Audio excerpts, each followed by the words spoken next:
Who the hell plays League?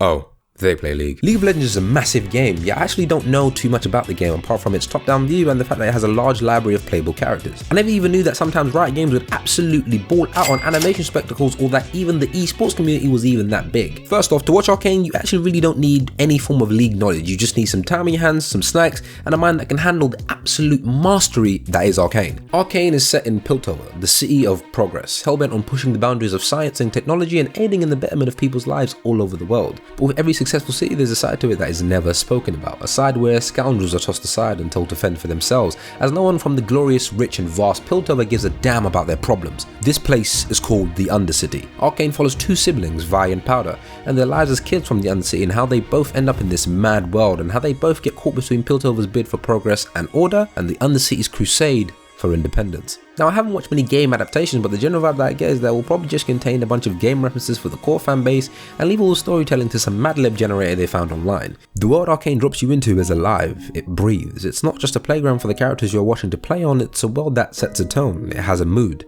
It's one that when showed to you on screen, you don't feel as if you're watching this on a monitor or TV. It's one where you feel as if you could almost touch one of the characters. From the brilliance and light that surrounds Piltover to the stench that encompasses the Undercity. Everything on Arcane seemed purposeful, and was not sullied simply because it was a game adaptation. It used the game's lore as an amazing superpower to tell a story of trauma, progress, war, and sadness. Arcane manages to do this effortlessly while making me care about each and every aspect of the show, down to its world all the way to its vast haul of characters. It doesn't make the fact that they're game characters apparent. Arcane makes these characters seem so human to the point where there's no actual villain, in my opinion. Arcane never seemed to be about good and evil, right and wrong. It just followed the conflicts within human lives, and took a deeper look into the human predicament, and that's what I appreciate about the show the most. It never needed to belittle another character's problems to boost the stock of the seemingly good guys, and it never made the bad guys totally bad. Apart from this bit, she's actually quite fucking annoying. The main thing that confuses me to this day is how Arcane managed to tell such a compelling story while going over an array of characters, yet still keeping the main focus on the two sisters.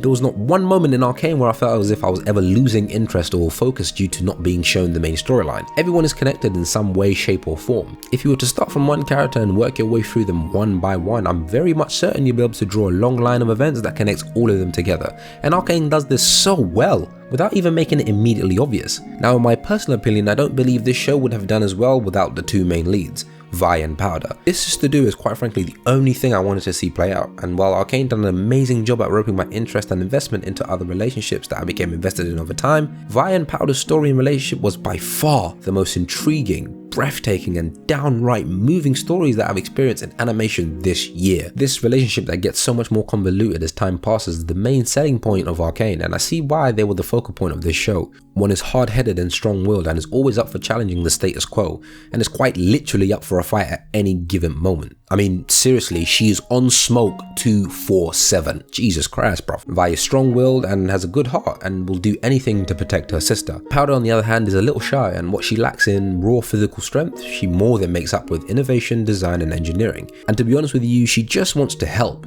Powder's decision making and critical thinking aside, at the core of her character, she always wanted to belong and help. And that was it. But bad decisions made with good intentions are still bad decisions. Now, as of recording, I do believe season 2 of the show has been confirmed, and I couldn't be more nervous.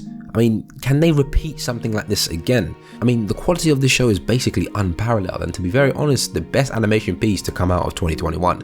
And I hope to dear God they take their sweet time in letting this show marinate in the sweetest of barbecue sauces. Maybe even some Sweet Baby Ray's. Because whatever it takes for this sort of masterful work to be recreated, I'm all for it. Arcane is a show that made me absolutely reconsider the way I rate anime shows, and to be honest, how I consume and judge media. The show is stunning, purposeful, and each scene has an intent.